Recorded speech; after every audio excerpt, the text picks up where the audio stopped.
Струен удар за општините. Власта ги остави сами да најдат пари како да ги подмират енормно високите сметки за струја.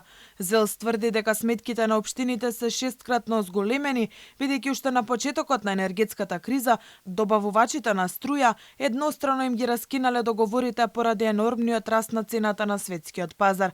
Сега велат од заедницата за локална самоуправа за плаќање приморани се да трошат средства од општинските буџети кои се предвидени за други намени, а немалку општини до крајот на годината ќе бидат со исцрпени финансии. Тие седнаа на заедничка маса со владени представници, но како што велат, се останало ветување.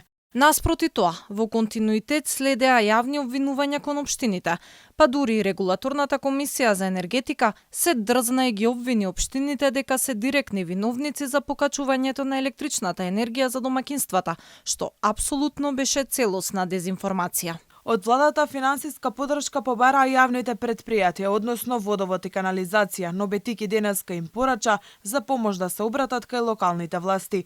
Општините требало навреме да мислат и да направат ребаланс на буџетот, но тоа го сториле само десетина. За жал, ниедна или со исклучок на десетина локални самоуправи кои што направија ребаланс на своето планирање, ниедна друга локална самоуправа соодветно не реагира на енергетската криза и на сите други кризи.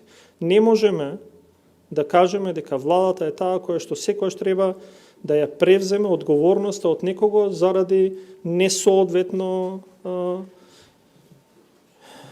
нивна реакција. Од јавните предпријатија предупредија дека доколку владата не им излезе во пресрет, од септември на адреса на граѓаните ќе стигнат повисоки сметки за вода и комуналии.